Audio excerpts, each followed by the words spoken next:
예, 방금 소개받은 한국전자통신연구원에 근무하고 있는 전종홍이라고 합니다. 오늘 제가 말씀드릴 주제는 첨단 AI 안전 및 신뢰성 표준화 동향에 대한 말씀을 드리도록 하겠습니다.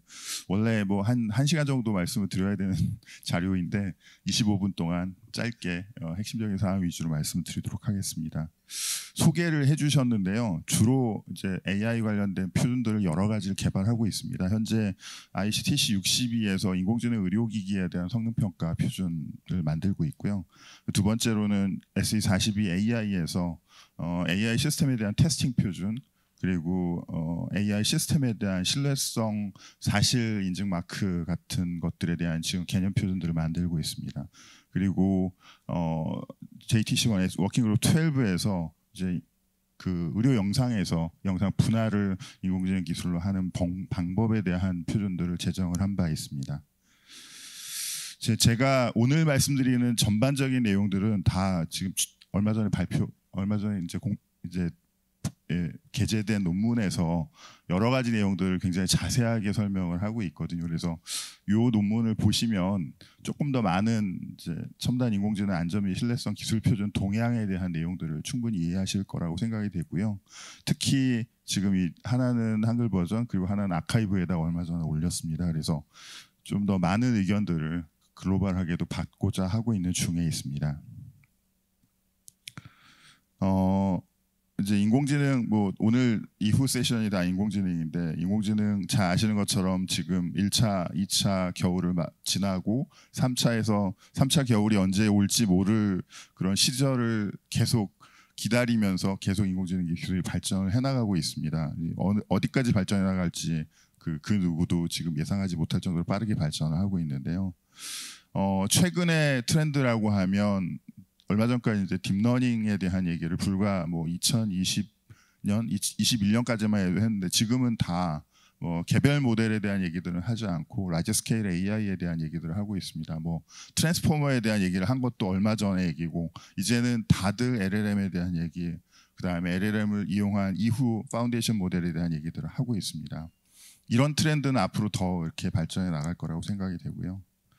결국은 가장 중요한 거는 LLM, 뭐 파운데이션 모델, 그리고 프론티어 AI, 그리고 AGI 앞서서도 얘기를 하셨는데 그러한 이제 뭐 어디서는 프론티어 AI라고 부르기도 하고 어디서는 이제 어드밴스드 AI라고 부르기도 하고 각자 조금씩 다른 용어로 부르고 있는데요. 어쨌든 대규모 시스템인데 인간의 능력과 비슷해지는 정도의 수준으로 가고 있는 그러한 이제 고도화된 AI 시스템들을 이제 우리는 계속 고민해야 되고 그런 것들을 마주해야 되는 현실이 오고 있다라고 말씀드릴 수가 있습니다. 참고로 이제 과거의 AI 시스템이라고 하면 그러니까 과거의 AI 이전에 저희가 이제 어떤 작업을 할 때는 뭐 예를 들어서 광고를 만들 때 아날로그 시절에는 한 달 이상 걸리던 작업이 지금은 그 이후에 이제 PC가 등장하면서는 뭐 몇 주 단위로 바뀌었고 그리고 인터넷과 클라우드가 나오면서는 며칠 단위로 바뀌었고 최근에 제너레이티브 AI를 비롯해서는 이런 것들을 쓰면 몇 초 만에 그 과거랑 비슷한 정도의 수준을 작업하는 걸로 바뀌어가고 있습니다. 예를 들어 보면 지금 소리 좀 켜주시겠습니까? 보시면 죄송합니다. At Harvard University, Rear Admiral Grace Hopper was working on the Mark II computer. One day, the system stopped working, and technicians discovered a moth trapped between 같은 the contacts 발화를 of 하고 the 있는데 relay, causing the 같은 malfunction. 서로 다른 Hopper then 영상으로 coined the 보여지고 term 있습니다. defudging 이런 to 식으로 describe the process of 뭐 fixing 이것도 몇 년 computer 전에 errors. 나온 영상이고 She 굉장히 even 많은 pasted 딥페이크 the 기술들이 moth in her 만들어지고 logbook, 있습니다. which is now on display. 그리고 지금 이 영상도 보시면 이제 뭐 그냥 그 브이로그로 해가지고 영상을 만든 건데 한 사람이 같은 언어로 계속 얘기를 하는데 그걸 다른 언어로 다시 실시간으로 번역하거나 아니 번역된 영상을 이 모양을 그렇게 맞춰가지고 보여주고 있습니다. 소리 좀 더 키워주실 수 있나요? पिछले हफ्ते हमने YouTube पर डिप्लॉय हो रही चीजों को देखा जिन्हें 뒤에 가면 क्रिएटिव 이제 सूट पर काम 한국어들도 कर रहे 나오는데요. हैं.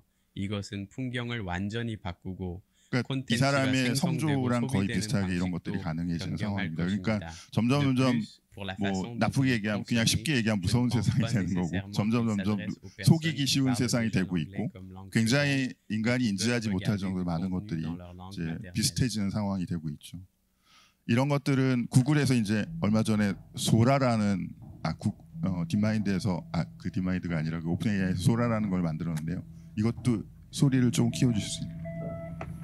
이거는 이제 모두 다 AI를 기반으로 만들어진 영상입니다. AI를 통해서 만들어진 영상입니다. AR이나 VR처럼 합성한 게 아니라 모든 이미지 자체, 모든 영상의 프레임 자체가 다 만들어진 겁니다.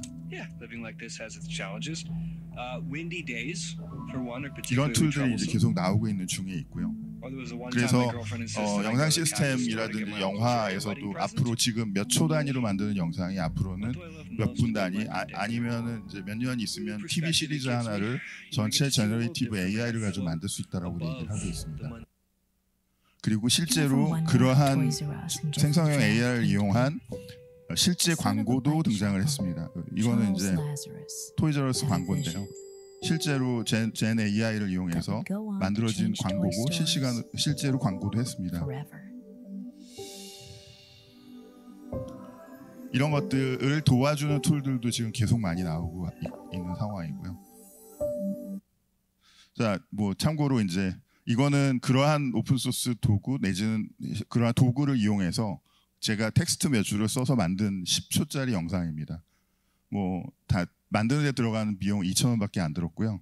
이거는 또 다른 10초짜리 영상이고, 그러니까 이렇게 영상을 만들고 그 다음에 거기다가 오디오를 붙이고 하는 모든 일들이 쉽게 될 수 있다라는 거죠. 앞으로는 그 워크플로우 자체도 굉장히 심플리파이 될 수도 있는 거고요. 지금 이 두 가지 영상에서 제가 입력한 텍스트는 뭐 바닷가에 애틀이라는 로고가 있고 거기에 파도가 치는 모습을 보여달라고 했을 때 그렇게 만들어진 거고, 이 두 번째 거는 바닷가에 애틀이라는 로고가 반짝반짝 빛나면서 올라오고 있는데 올라왔을 때 무지개 은하수가 보인다라고 했을 때 이렇게 만들어진 겁니다. 단지 그렇게 몇 개의 텍스트만 입력하고 이런 영상들이 만들어지는 거죠. 그리고 이런 영상들을 굉장히 많이 트라이를 하고 그 중에서 제가 원하는 좋은 영상을 뽑아서 사용을 하면 되는 거죠.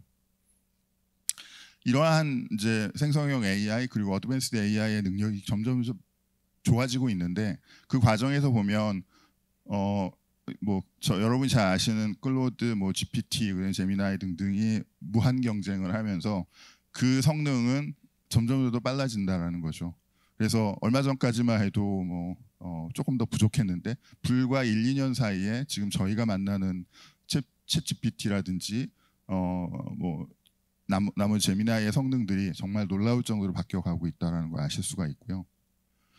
최근에 이제 클로드가 오픈 AI의 O1 이 이제 성능이 120을 넘었다라는 얘기가 나왔습니다. 그래서 얼마 전에 클로드가 인간의 평균 IQ인 100을 넘었고 그리고 최근에는 그걸 넘어서 120까지 갔다라는 결과도 나오고 있는데, 물론 이게 뭐 큰 의미가 정말로 있는 거냐라고 얘기할 수도 있겠지만은 사실은 인간의 평균을 넘어서는 수준이 계속 뭔가로 사실로 보여지고 있다라는 게 큰 의미, 어떤 의미를 갖지 않느냐라고 얘기할 수 있지 않을까 싶습니다. 그래서 예전에는 AI 하면 신뢰성이라는 키워드를 굉장히 중요하게 얘기했습니다. AI 과연 믿을 수 있는 거냐, 우리가 그 AI를 어떻게 믿고 쓸 수 있느냐라고 얘기했지만 점점 인간의 성능과 비슷한 것들을 빠르게 따라잡는 인공지능 기술들이 나오면서 예를 들면 예전에 문자인식 같은 경우에 몇십 년이 걸려서 달성하던 인간의 수준을 달성했는데 지금은 뭐 한 1년이면 인간의 수준과 비슷한 정도가 되고 있으니까, 또는 몇 달이면, 그러니까 이제는 정말 이게 인간을 위험하게 하는 게 아니냐, 인간을 멸종시키는 수준이 되는 게 아니냐라는 안전성에 대한 관심들이 높아지고 있다라고 할 수가 있습니다. 그래서 신뢰성과 안전성에 대한 개념과 관계는 이러한 장표로서 표현할 수 있으리라고 생각이 됩니다. AI 안전에 대한 얘기인데요. 이것도 소리를 좀 높여주시겠습니까? 올해 3월 달에 SBS 뉴스에 나왔던 거를 편집해 놓은 건데요.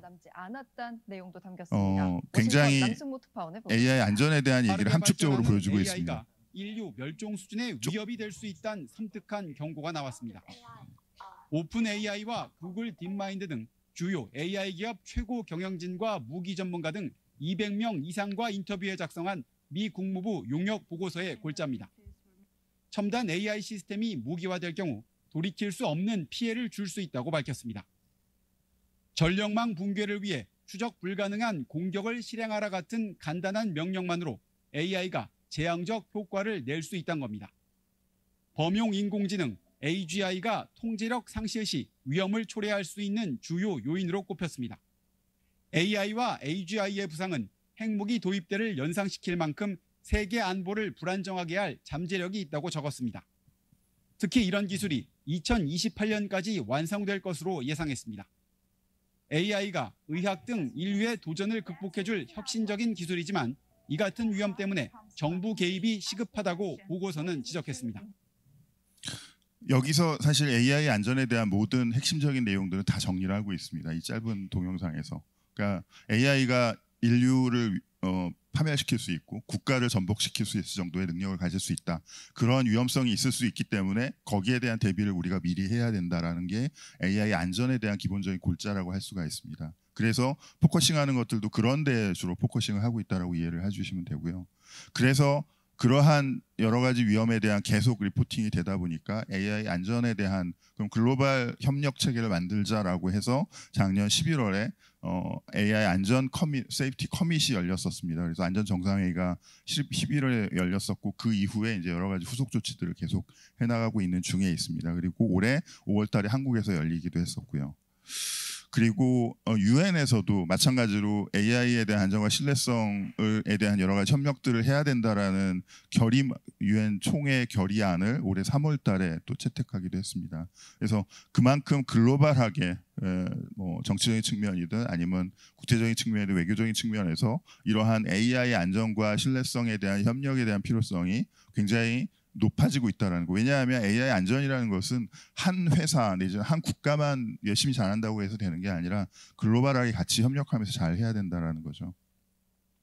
그래서 그러한 위험이라는 것은 제어 불능에 대한 위험. 아까 이제 AGI에 대한 얘기를 했는데 AGI가 인간의 수준과 비슷해진다라고 다 좋은데 그러면 그게 인간의 수준과 비슷해진 상태에서 굉장히 나쁜 목적으로 활용되면 어떻게 되느냐, 어떻게 대비할 거냐.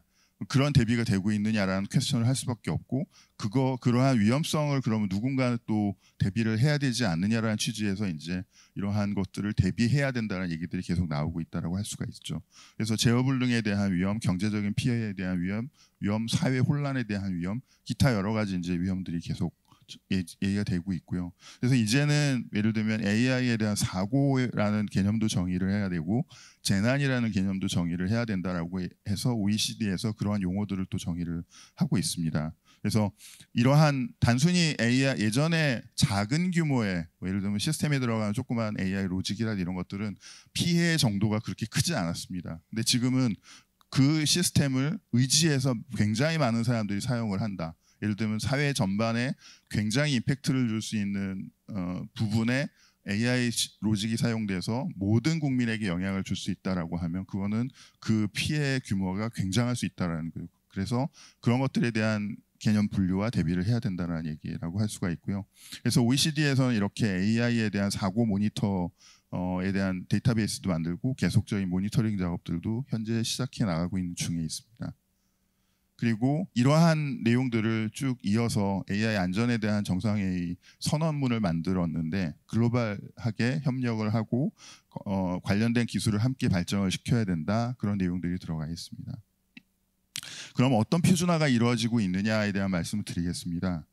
예전에 산업혁명 초창기에 등장했던 용어가 있습니다. 세이프티 퍼스트라는 안전제일, 우리나라 말로 하면 안전제일인데요.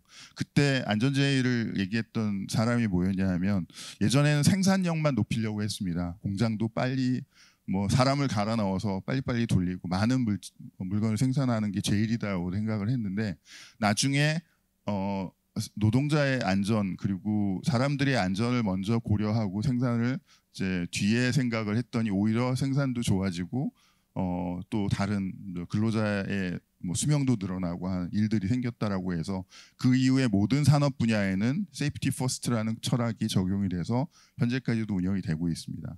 마찬가지로 AI 분야도 이제는 세이프티 퍼스트에 대한 고민이 필요하다라고 말씀을 드릴 수가 있고요.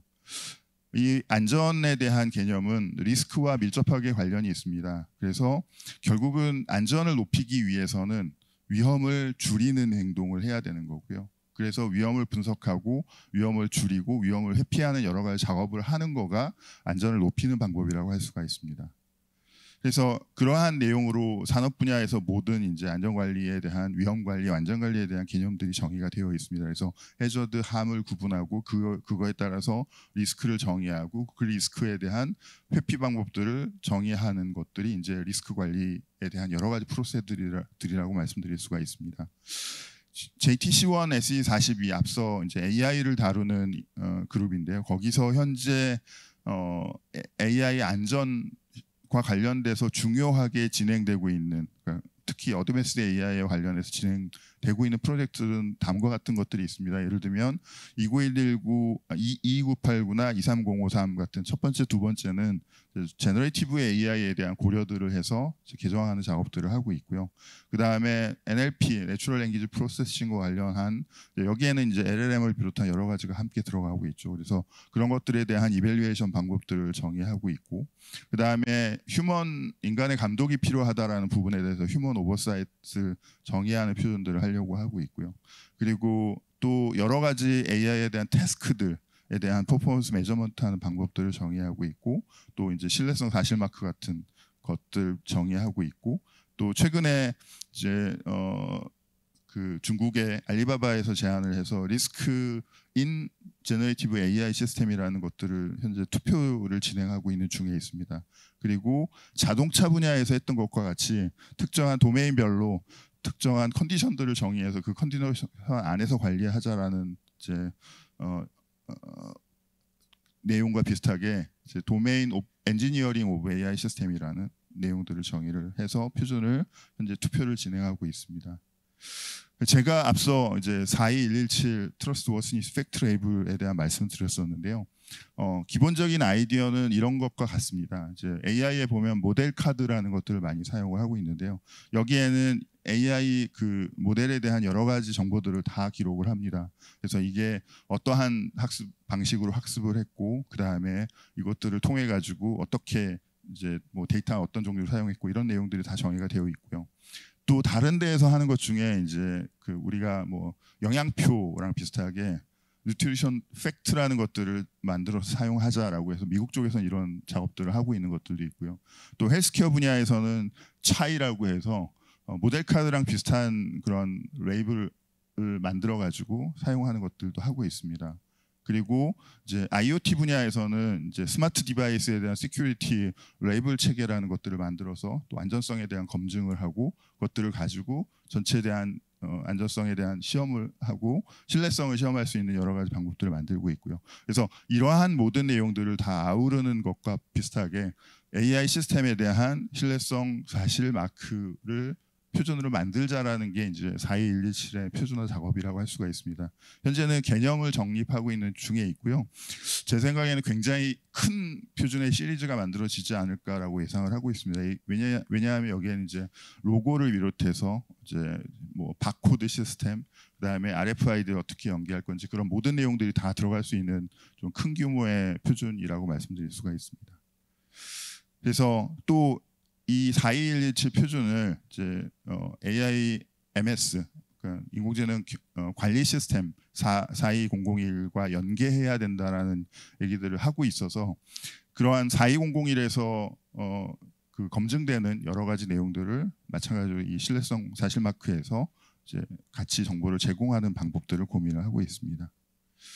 그 다음에 이제 두 번째로 또 다른 내용은 SE42가 SG7 소프트웨어 테스팅하고 함께하는 작업이 있는데요. 여기서 지금 제가 만들고 있는 거가 이 두 번째 테스팅 오브 AI 시스템인데 이 내용을 기준으로 해서 멀티 시리즈를 만들자라는 내용으로 합의를 했습니다. 그래서 지금 총 한 10개 정도의 내용으로 나누어 가지고 전체 AI 시스템에 대한 테스팅 표준들을 만들자라고 얘기를 하고 있는 중에 있고요.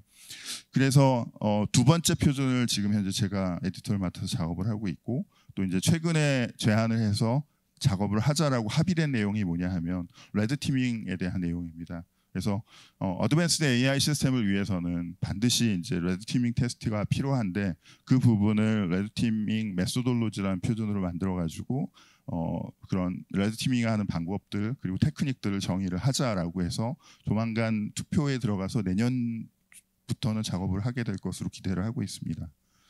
그 다음에 이제 싱가포르에서 마찬가지로 제안한 내용 중에 하나가 프롬프트 베이스드 텍스트 투 텍스트 시스템에 대한 테스팅인데요. 굉장히 좀 이름이 어렵습니다. 이렇게 된 이유는 뭐냐 하면, 원래는 제너레이티브 AI에 대한 테스팅을 하겠다라고 했었는데, 거기에는 제너레이티브 AI에 대해서는 멀티모달리티를 포함한 여러 가지 내용들이 들어가니까 그런 부분들까지 다 커버하기에는 힘드니까 지금은 T2T 프롬프트 베이스드 T2T 시스템에 대해서만 하자라고 해서 이렇게 현재 이것도 마찬가지로 같이 투표를 들어갈 예정으로 있습니다. 그래서 이 두 가지가 함께 현재 MP 투표해서 내년 초에 작업을 시작할 예정이고요. 결국은 앞서 말씀드린 대로 앞서 이제 여러 가지 논문에서 제가 정리한 것처럼 총 9가지 정도의 프레임워크가 필요하다라고 저는 생각을 하고 있습니다. 그래서 전체 라이프 사이클을 매니지먼트하는 거고, 그리고 퀄리티하고 트러스트 워스니스에 대한 매니지먼트, 휴먼 오버사이트 하는 부분, 내지는 휴먼 콜레이보레이션 하는 부분들이 들어가야 되고요. 그리고 리스크 매니지먼트, 펑셔널 세이프티에 대한 부분, 세큐리티 매니지먼트하고 소프트웨어 테스팅하는 부분들이 다 들어가고, 마지막에 이제 규제와 연관된 부분들, 그리고 포스트 마켓에 대한 모니터링 또는 서베일런스 하는 표준들이 만들어져야 된다라고 할 수가 있습니다. 그래서 이러한 9가지 체계 하에서 이제 계속 여러 가지 표준화 작업들이 진행돼야 될 것으로 기대를 하고 있습니다. AI 안전연구소에 대한 말씀을 시간 조금 뒤에 말씀을 드릴 텐데요. 지금 이거는 2034년까지 AI 시스템이 어느 정도의 연산량으로 발전할 건지를 제가 예측을 해본 겁니다. 그래서 한 2034년까지 10의 32승 플롭스 정도로 발전할 것이다라고 예측을 하고 있고요. 거기에 이제 주요하게 여기 이제 초록색으로 표시된 거는 EU AI 액트에서 얘기하는 GPAI에 대한 레귤레이션 가이드 크라이테리어입니다. 그래서 지금 현재는 10에 25승으로 정의가 되고 있고요. 그다음에 그러니까 GPAI 모델 10에 25승 이상의 연산량을 갖는 GPAI 모델은 반드시 기술에 대한 문서화를 해야 되고, 그다음 리포팅을 해야 되고, 정부의 감독을 받아야 되고, 이런 내용들이 정의가 되어 있습니다. 그리고 바이든 행정부의 AI 그 행정명령에 따라서 현재 3가지 정도의 규제 대상들이 정의가 되어 있는데요. 클라우드 모델 기반의 AI 시스템은 10에 20승으로 정의가 되어 있고, 그 다음에 생물학적 시퀀스를 사용하는 그 파운데이션 모델 이상에 대해서는 10에 23승 이상, 그 다음에 모든 이제 파운데이션 모델을 비롯한 모든 어드밴스드 AI 시스템은 10에 26승 이상인 경우에는 다 이제 정부의 규제 하에 있는 걸로 정의를 하고 있습니다. 그래서 이 내용은 앞으로 시스템이 발전하면 발전할수록 다시 또 상향되어 나갈 것으로 지금 얘기를 하고 있는 중에 있고요. 그래서 이런 것들을 함께 참고하시면 좋을 것 같아서 정의를 해놨고, 이 모든 것들이 결국은 다 리스크에 대한 개념하에서 분류를 하고 있습니다. 그래서 리미티드 리스크, 하이 리스크, 대부분에 대한 내용은 하이 리스크에 많이 초점을 맞추고 있습니다. 그리고 타임라인을 갖고 EU AI 액트는 진행을 하고 있고요. 그래서 이 GPAI 같은 경우 2025년 8월부터 적용할 예정이 있고, 하이 리스크 AI 시스템에 대해서 2026년 8월, 나머지 모든 시스템들에 대해서 2027년 8월로 정의를 하고 있습니다. 그래서 AI 안전연구소 여러 국가에서 시작을 했고, 국내도 이제 5월달 해서 올해 11월에 애트리에서 발족할 예정으로 있고요. 나머지 얘기는 빨리 지나가도록 하겠습니다. 그래서 한 5분 정도 안에 나머지 얘기를 드리겠습니다. 오픈 소스에 대한 얘기를 좀 드릴 텐데요. 과거에 이 불과 이제 미드저니 버전에 대한 다른 성능을 보여드리고 있는데, 2년 전만 해도 V1 시절이었습니다. 그래서 소녀의 얼굴에 햇빛이 비치고 있는 그림을 그려달라고 했을 때 V1 정도를 그렸는데 지금은 V6 정도로 더 디테일한 그림들을 그리고 있습니다. 마찬가지로 밑에 있는 그림들도 마찬가지고요. 그래서 생성형 AI 기술이 놀라울 정도로 빠르게 발전을 하고 있고 특히 오픈소스 영역에서도 마찬가지로 발전을 하고 있습니다. 그리고 그러한 내용은 오픈소스 위에 이제 밑에 초록색으로 표시한 게 오픈소스 진영에서의 성능이 따라가고 있는 추세고 위에 보라색은 실제 이제 상업화 모델로 클로즈드 모델로 운영하는 회사에서 만들고 있는 시스템들의 성능 발전 추이입니다. 보면 굉장히 비슷하게 따라가고 있는 중에 있고요. 그래서 오픈소스가 조만간 이제 클로즈 시스템들도 다 따라갈 거다라고 얘기를 하고 있습니다. 근데 오픈소스가 좋은 점도 있지만 문제점은 이제 또 안전과 신뢰성에서 여러 가지 또 문제점을 노정하고 있습니다. 왜냐하면 오픈소스 자체에 대한 내용들도 누군가 검증을 해줘야 되는데 오픈소스 벤더가 아직까지 그런 것들을 다 검증한다라는 보장이 없는 상태입니다. 특히 작은 모델들은 더더군다나 그런 상태고요. 그러면 결국은 그 책임들은 결국 그걸 이용해서 개발하는 모든 사람들이 다 져야 되는 상황이라고 할 수가 있습니다. 오픈소스로 또 활용하는 다른 측면들이 있는데 AI 안전연구소, 영국의 AI 안전연구소는 인스펙트라는 도구를 만들어서 검사 도구를 오픈소스로 만들어서 AI 안전을 검사할 수 있도록 배포를 하고 있습니다. 또 미국의 AI 안전연구소를 운영하는 리스트에서도 디플로마라는 검사 도구를 만들어서 마찬가지로 오픈소스로 배포를 하고 있습니다. 그리고 메타 같은 경우에는 대표적인 오픈소스 AI 벤더니까 본인들의 어떤 리스폰시빌리티가 있다라고 하면서 특정한 부분에 여러 가지 작업들을 하겠다라고 얘기를 하고 있는 중에 있습니다. 또 ML 커먼즈라고 해서 여기서 이 오픈소스 커뮤니티 중에 하나인데 여기서는 벤치마크 하는 부분에 대해서는 본인들이 리더십을 갖고 가겠다라고 얘기를 하고 있고 모든 표준화 기구와 함께 연계하면서 본인들은 벤치마크 데이터셋을 오픈소스로 배포하는 것들을 역할을 집중해서 하겠다라고 선언을 해서 그렇게 활동을 해나가고 있습니다. 그래서 굉장히 많은 액티비티가 ML 커먼즈에서 진행이 되고 있는 상태에 있습니다. 결론을 말씀드리겠습니다. 약간 시간이 오버되긴 했는데요. 어쨌든 전체 왜 AI 신뢰성이 필요한지 AI 리스크와 세이프티의 개념이 어떻게 연관되어 있는지 말씀을 드렸는데 사실 이 IT 분야에 계신 분들이 리스크와 세이프티의 개념이 약합니다. 잘 모르십니다. 왜냐하면 리스크와 세이프티를 별로 다뤄보실 일이 없거든요. 보안하시는 분들 이외에는 시스템에서 우리 시스템이 리스크할 이유가 사실 미션 크리티컬한 시스템을 개발하시는 분들 아니면 별로 없거든요. 그래서 굉장히 약한데 조금 관심을 이제는 가지셔야 되는 상황이라는 거고요. 제가 이제 진행하고 있는 몇 가지 제가 에디터를 맡아서 진행하고 있는 몇 가지 프로젝트들에 대해서 소개를 해드렸습니다. 그리고 AI 안전연구소에 대한 말씀드렸고 오픈소스와 AI 안전이 어떤 연관이 있는지에 대한 말씀을 짧게 드렸습니다. 짧은 시간 동안 굉장히 빠르게 말씀을 드렸는데 궁금한 거 있으시면 언제든 연락을 주시면 감사하겠습니다. 이상으로 저희 발표를 마치겠습니다. 감사합니다.